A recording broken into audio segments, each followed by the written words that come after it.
Hola oyentes de Radio Sefarad y bienvenidos nuevamente a esta sección dedicada al ajedrez llamada Jaque a la Mente, como siempre con René Mayer. ¿Qué tal, René? Buenas tardes a todos. Y como en las últimas anteriores 3 entregas dedicadas al gran maestro Víctor Korchnoi, que no llegó a ser campeón del mundo, pero que... Poco le faltó. Poco le faltó. Si no fue porque alguien tenía interés en poner a otra gente también, mientras vivía en la Unión Soviética, pero en el año 70 y algo... En el 76 finalmente se va de la Unión Soviética. Pasa unos años ahí en una especie de exilio momentáneo hasta que en el 78 ya...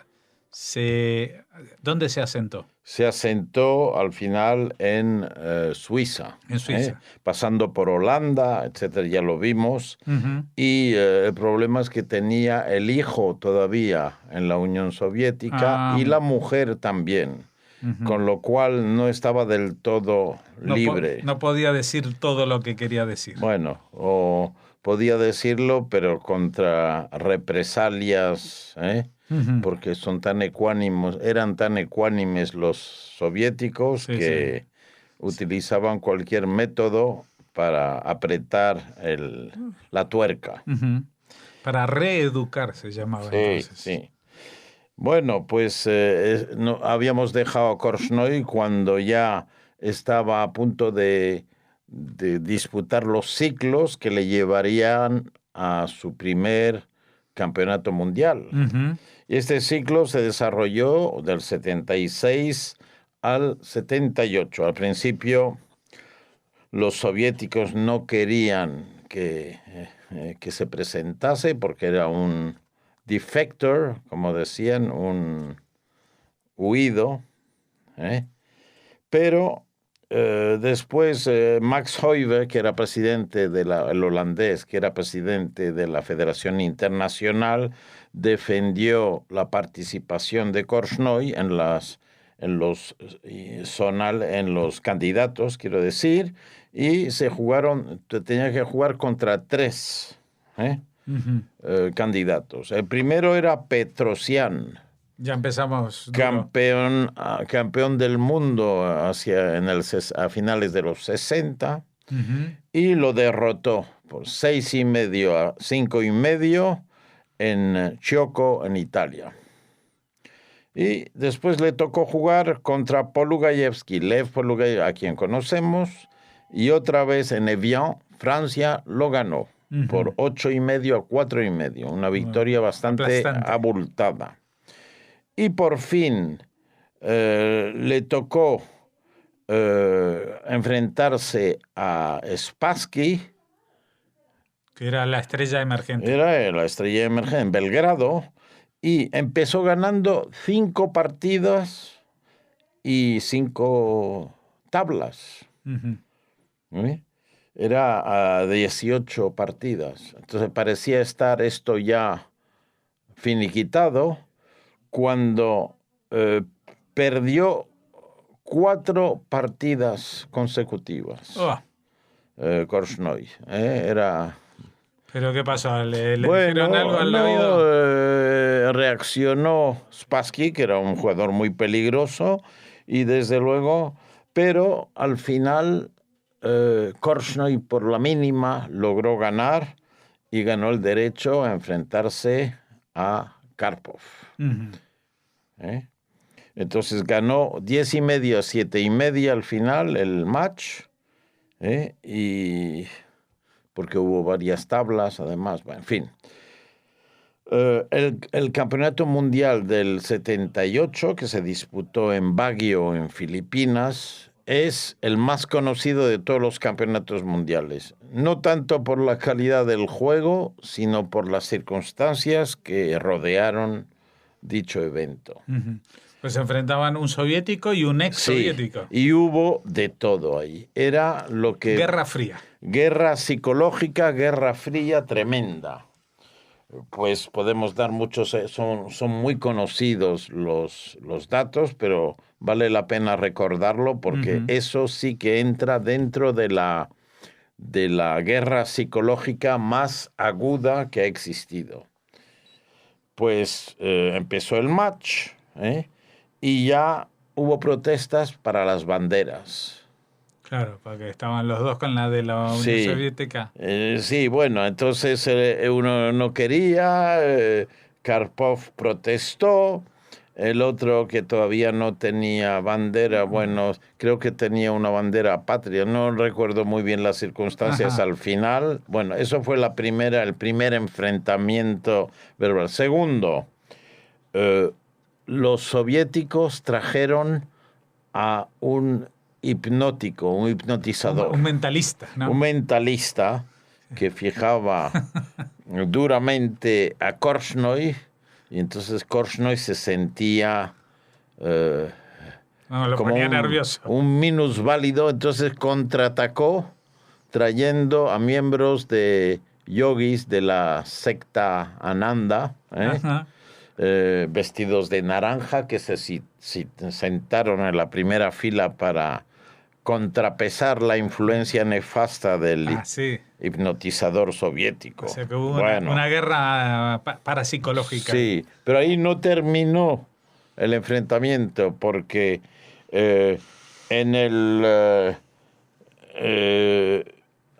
Korchnoi utilizaba gafas oscuras para justamente contrarrestar los efectos de las ondas visuales que le enviaban. Protestaron. Y finalmente, una cosa más, creo que se dieron patadas debajo de la mesa también, hubo que poner una barra, no recuerdo bien, pero creo que pasó. Y por fin ya el sumum de todo, durante una partida, le mandan a Karpov un yogurt de frutas silvestres, que no había pedido. Entonces Korchnoi interrumpió el juego y empezó a protestar diciendo que esto era un mensaje de su equipo. Según el sabor del yogurt, quería significar que estaba mejor o que el juego era equilibrado, etc. El código de los yogures. El código de los yogures, qué bueno. Bueno, eso es la guerra psicológica tremenda que se libró. Lo peor de todo es que seguramente era cierto. Podía ser cierto. Podía ser porque cierto. Porque la KGB hacía cosas de bueno, esto entraba dentro de la guerra. Era una parodia de protestas tremenda. Él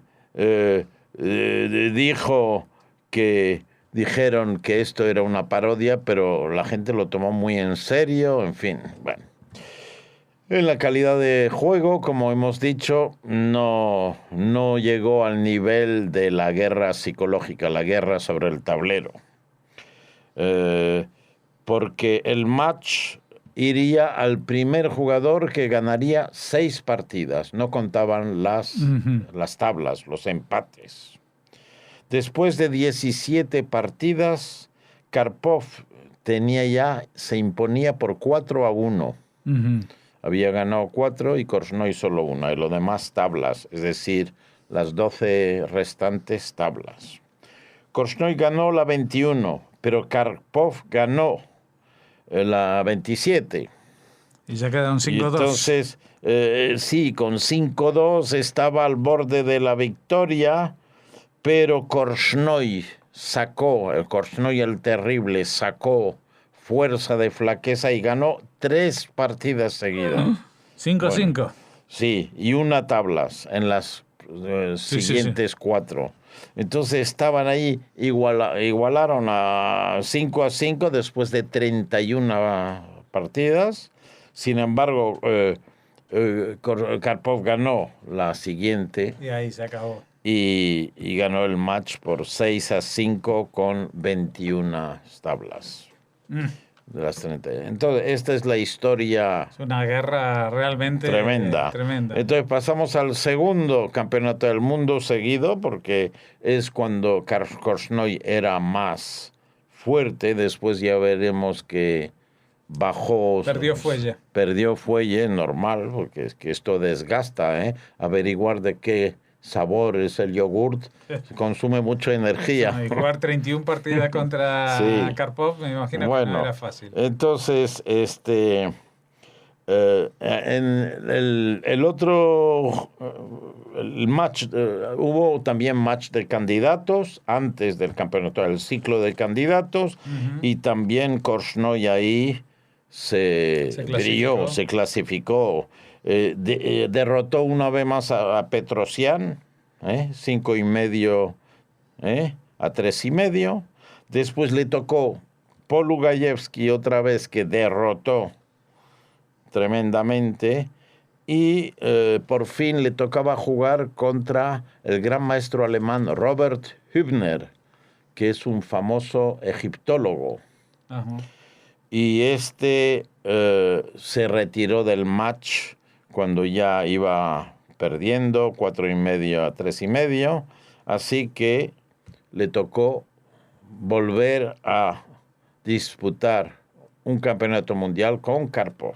Uh-huh. Y se ocurrió en Merano, en Italia.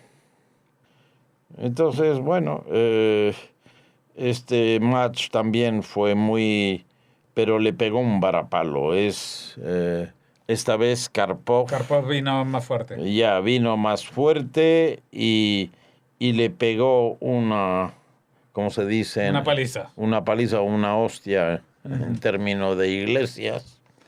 Y acabó realmente, esto fue tremendo, porque jamás se repuso Korchnoi de su segunda derrota contra Karpov. Fue el comienzo del fin de mi carrera, dijo más tarde. Uh-huh. Su autoconfianza había sido quebrada por el aparato soviético, porque además hay una cosa que el match que se originó, que se disputó en Merano, tenía muchos adláteres políticos.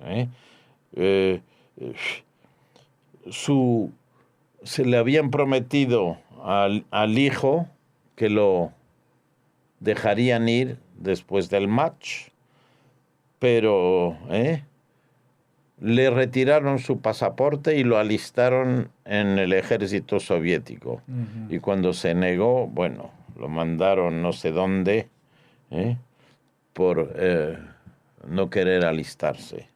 Y bueno, su mujer también seguía en la Unión Soviética. Bueno, finalmente, 6 años después del exilio, de la petición de asilo de Korchnoi, en el 82, se le permitió salir de la Unión Soviética. Y su mujer pudo salir también, pero divorciaron, porque yo creo que ya Korchnoi ya vivía con su secretaria, que era una holandesa. Uh-huh. En fin, había encontrado asilo político también a nivel afectivo. Asilo romántico. Asilo afectivo político. Uh-huh. Con lo cual, bueno, la derrota esta se llamó masacre, se tildó de masacre en Merano. Uh-huh. Ya le dejó. Después, pues Korchnoi siguió jugando, pero ya con menos fuelle, obviamente.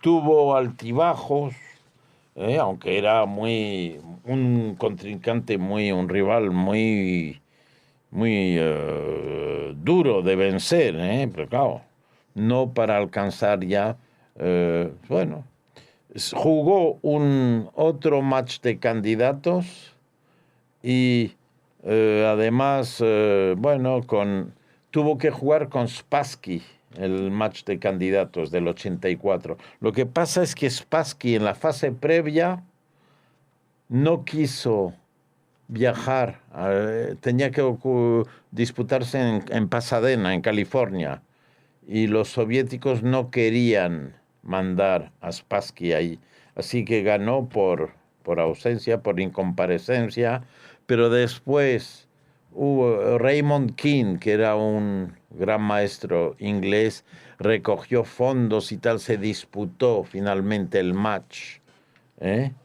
y Spassky Karpov, le arrolló en entonces ya le dio el palo final y ya no pudo. Bueno, su salud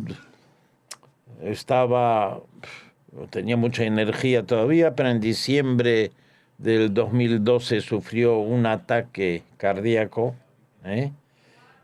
pero se repuso. Víctor el Terrible siguió jugando, en fin, tuvo todavía una buena carrera, bueno, y se puede decir que él le gustaba mucho jugar contra los jugadores muy fuertes. Podía atacar, contraatacar, era muy fuerte contraatacando, jugar posicionalmente y era un maestro del final de partida, muy resistente. Bueno, se puede decir que era el maestro del contraataque. ¿Qué más puedo decir? Citarlo, porque citar una de sus frases, que son muy buenas, algunas de ellas, dice, por ejemplo, ¿en qué se diferencian los grandes maestros?, le preguntaron una vez. Dijo, ningún gran maestro es normal, solo nos diferenciamos por la gravedad de nuestra locura. Esto era su humor. Y también hemos dicho ya en otros episodios que pudo ser actor, músico y profesor de historia. Y es lo que decía, abandoné mis estudios de música porque en casa no teníamos piano, ni lugar para practicar. Recordemos que vivía en Leningrado y en aquella época tétrica del asedio, etc. Después dice, quise ser actor, hizo una película y hemos visto, pero mi mala pronunciación del ruso me bajó del escenario. Y pude ser profesor, pero el ajedrez me salvó de ello. Hoy viviría en Siberia enseñando la historia de mi país. Pensándolo bien, no me ha ido nada mal con este juego llamado ajedrez. Finalmente vamos a ver el final de la muerte que le ocurrió, le sobrevino en Wohlen, en la ciudad suiza donde vivía, hace exactamente 2 años, a los 85, el 6 de junio del 2016, falleció Víctor Korchnoi el Terrible. Bueno, Víctor el Terrible se nos fue, pero el que no se nos va es René Mayer, porque dentro de 2 semanas tiene que volver aquí a seguir hablándonos de nuevos personajes en la historia de los ajedrecistas judíos. Muchas gracias, René.